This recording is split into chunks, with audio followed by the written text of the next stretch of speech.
There are two orders. There's an internal order, that is the internal governance system, and it's usually set out in a constitution or some agreements. And then there's the world order.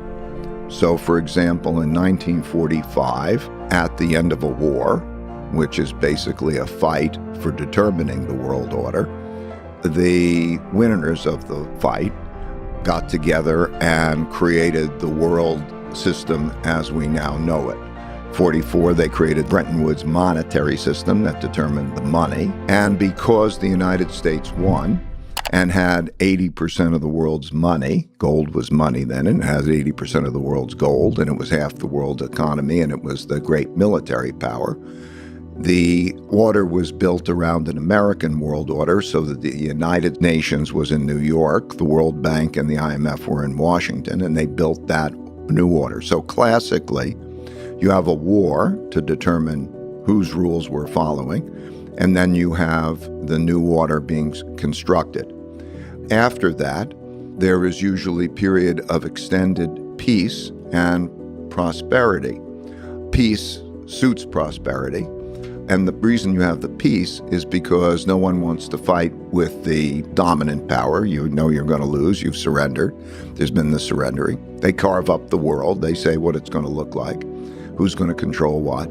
And then you come into that period of peace and then prosperity, where then there's a working together. Usually at that point, you've wiped out a lot of the debt. You've wiped out a lot of the issues, the class warfare and so on.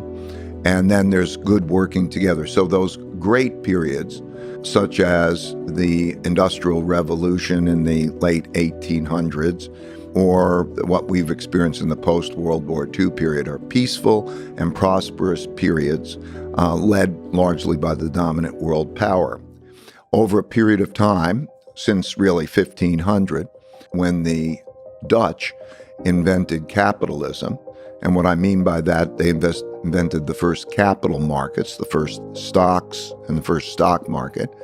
That since then, capitalism has been an effective tool for building wealth because it got resources into the hands of inventive people. That's when we moved from agriculture to the importance of inventiveness of people. They got resources, and then they built that prosperity. In that process of doing that, they create wealth gaps naturally. Those who make a lot of money make a lot more, and then those that don't. And it also produces opportunity gaps because those who earn a lot of money have that wealth. They have the power to educate their children in a way that others don't, and the gaps grow. And also the debts grow at that time. When they go around the world with their competitiveness, they earn a lot of money. So, for example, the Dutch Empire, learned how to build ships and that would go around the world. A key ingredient of this improvement in this cycle is the improvement of education. And by education, I mean the skills that come from education, but also civility, the ability to deal well together. So the Dutch invented ships that could go around the world, and they had military power, but they were also a very inventive society. 25% of the world's new inventions came from the Dutch. And so as they went around the world, they also brought their currency, and they brought their military. They needed the currency, they paid for things and that currency, and then the more that happens, the more that becomes a reserve currency. And then they have their military, so they need their military strength. And so you see it evolve in all of those ways. But over a period of time, as they become more successful and more expensive, newer countries come along, like the UK, then learn to build ships from a lot the Dutch, and could do that less expensively. And also when they become more expensive, so less competitive, and also the work ethic begins to change. They believe that since they're richer, they can enjoy life more. They don't have to work quite as hard. And so you start to see the tilt. Now you start to see the development of the top. And when you have a world reserve currency, that allows you to borrow a lot of money, because those who want to save want to hold your money, and that means that they'll lend you money. And so those countries get deeper into debt.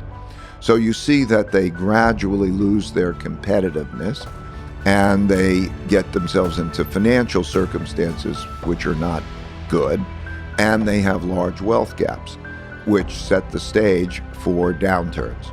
And when they have downturns, the first question is, do they have enough money? And traditionally, money is resources.